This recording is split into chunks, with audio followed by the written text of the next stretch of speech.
नमस्कार मित्रांनो, आजच्या व्हिडिओमध्ये आपण आंबेगावमध्ये आलेलो आहोत साईट व्हिजिट करण्याकरिता. आणि हे चिरे बांधकामाचं घर आहे. हे तुम्ही आता त्याची टूर पाहणार आहात. त्याचे जे मालक आहेत त्यांच्याशी आपण बातचीत करतोय, तर तो हा व्हिडिओ तुम्ही शेवटपर्यंत जरूर पहा. तर मित्रांनो, अशा प्रकारचं हे कन्स्ट्रक्शन आंबेगाव जिल्हा ठाणे इथं सुरू असून मुरबाडजवळ हे काम आहे. मित्रांनो, हे जवळपास G+1 मिळून 3250 स्क्वेअर फीटचं ही बिल्डिंग आहे आणि हे लोड बेरिंग कन्स्ट्रक्शन आहे. मित्रांनो, या ठिकाणी कुठल्याही प्रकारचा RCC कॉलम न घेता प्रशस्त असा हा हॉल 15 बाय 30 फुटाचा आहे. याच्यावरती डायरेक्ट भिंतीवरती स्लॅब टाकलेला आहे. तर तुम्ही अशा प्रकारचं काम करू शकता. मात्र याचा कंपॅरेटिव्हली खर्च जो आहे तो RCC इतकाच येतो आहे, पण याच्यामध्ये स्किल वर्कचं काम असल्यामुळं खर्च वाढत असतो. आणि दुसरं म्हणजे चिरा हा आपल्याला जर लांबून आणावा लागत असेल तर कॉस्ट. तर तुम्हाला मित्रांनो अशा प्रकारचं 2D 3D प्लॅनिंग करून हवा असेल तर वरती जो नंबर दिलेला आहे त्या नंबरशी कॉन्टॅक्ट करा आणि तुमचे काय प्रश्न असतील तर जरूर विचारा. नमस्कार, मी निशिकांत घोटस्कर, राहणारा मुलुंड, मुंबई. एक सेवानिवृत्त झाल्यानंतर एक इच्छा होती की एक आपलं गावात एक घर असावं, म्हणून मुरबाडमध्ये मी एक एकर प्लॉट घेतला. आणि आमचे इथे हे जे आहेत भाऊ इकडे या, भाऊ इकडे. आमचे भाऊ घरात आहेत, यांच्यामुळे मी प्लॉट घेतला आणि त्याचं मी घर बांधायला घेतलं आहे. हे सगळं आमच्या भाऊमुळे घर बांधल्याचं त्यांनी सगळं केल्यामुळे तिची सगळी कामं, त्यामुळे माझं घर बांधून झालेलं आहे. मी मुंबईवरनं एवढ्या यायला मला वेळ होत नाही, भाऊच सगळं बघतात. आणि आमचे काळेसाहेब आहेत कन्स्ट्रक्शन डिजिटल स्किलवाले, त्यांचे मी सगळे व्हिडिओ खूप बघितले आणि त्यांच्या व्हिडिओचा आधार मी घेऊन ठरवलं की आपण पण चिऱ्याचं घर बांधायचं. त्याप्रमाणे चिऱ्याचं घर बांधायला सुरुवात केलेली आहे. हे माझा व्हरांडा आहे. हा जवळजवळ 40 बाय 15चा व्हरांडा केला आहे मी, मोठा मुख्य म्हणजे. आणि चला आपण आता आत जाऊ. तर हे मेन गेट आहे.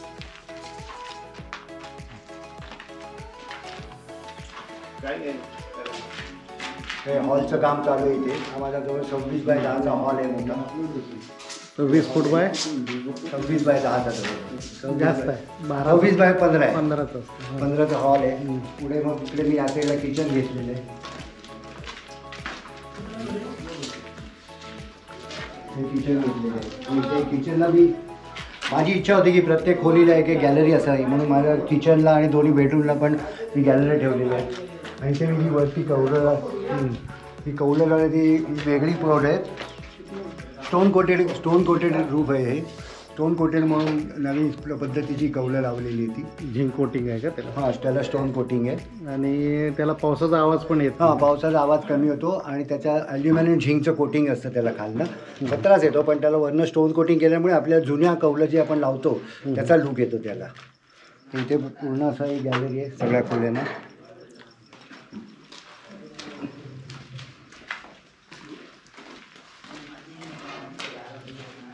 आर्च केला मोठा. हा इथे आर्च केलेला आहे मध्ये मी मोठा. आणि बहुतेक मी एक खोली जी एका बाजूची एक भिंत मी आहे तशीच ठेवायचे आणि एका भिंतीला मी प्लॅस्टरिंग करून टाईल्स लावणार. आमच्या काळेसाहेबांची मला खूप मदत झालेली आहे या सगळ्या गोष्टींमध्ये. इकडे बेडरूम आहे. तिकडे त्या बेडरूमला गॅलरी आहे.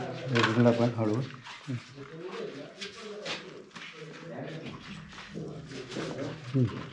तिथे पण गॅलरी घेतलेली आहे मी बेडरूमला.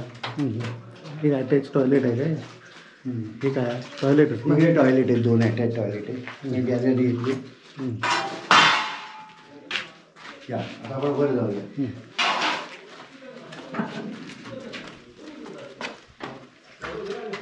त्याला रेलिंग येईल ना? आता वर जाऊया. इथे आता रेलिंग येईल. इथे मी स्टोनचे पिलर घेतले ते रेलिंगसाठी.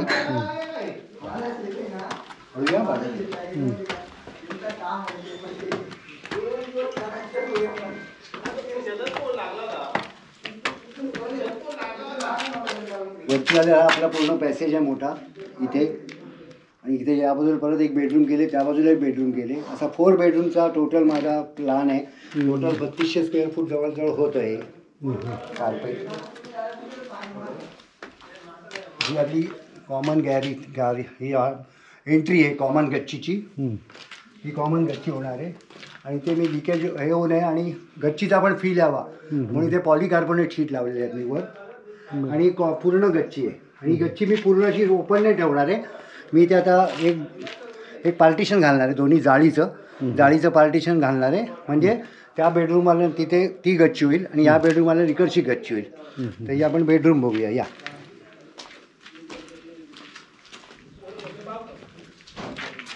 ही माझी एक बेडरूम आहे आणि तशी दुसऱ्या बाजूला होईल. या बेडरूममधनं व्ह्यू बघा तुम्ही. सगळे मागे डोंगर दिसतात पूर्ण. आता धुक्यामुळे डोंगर दिसत नाही पण पूर्ण मागे डोंगरांची रांग आहे आणि तो तिथपर्यंत माझा प्लॉट आहे. ही आहे बेडरूम आहे. बेडरूमला अटॅच टॉयलेट आहे का? हां, हे दाखवा जरा. टाईल्स या बघा, या स्टोन कोटेड टाईल्स आहेत. त्याला असं स्टोनचं कोटिंग आहे या टाईलला वरती, त्यामुळे त्याचा लूक जुन्या टाईल्स अटकायचो आपल्या. आणि हे मागे हा पत्र आहे. आता ॲल्युमिनियम झिंक कोटिंगचा पत्र आहे हा. तर असे पत्र्याचे टाईल्स आहेत.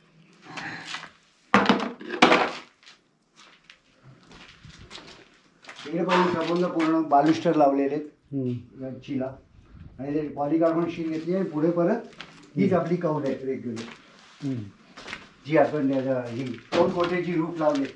ही त्या समोर पूर्ण स्टोन कोटेड रूफ आहे. स्टोन कोटेड रूफचं हे आहे. तर असं माझं घराचं स्वप्न साकार करतोय मी. नाही, सुंदर झालेलं आहे. हां, आता थोडं राहिलं आहे, 15-20% काम राहिलेलं आहे.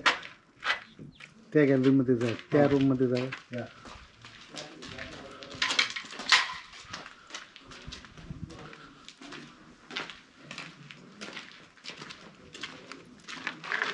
ही माझी दुसरी बेडरूम आहे, सेकंड बेडरूम. इकडनं पण सगळीकडनं ओपन ठेवल्यात मी, एकदम 3 खिडक्या ठेवल्यात. आणि इकडनं जी खिडकी ठेवली तिकडनं तुम्ही समोरच्या टेरेसमध्ये जाऊ शकता, गॅलरीमध्ये टेरेसमध्ये. आणि इकडनं पण व्ह्यू बघा या ह्याच्यातला. इकडनं पूर्ण डोंगराचा व्ह्यू आहे मला पूर्ण. गच्चीतनं पण डोंगर दिसतात इथे पण बघा, खाली बघा.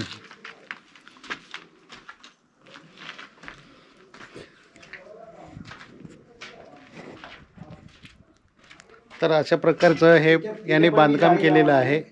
हां, इथे पण मी जाळी लावणार आहे अशी पूर्ण याला.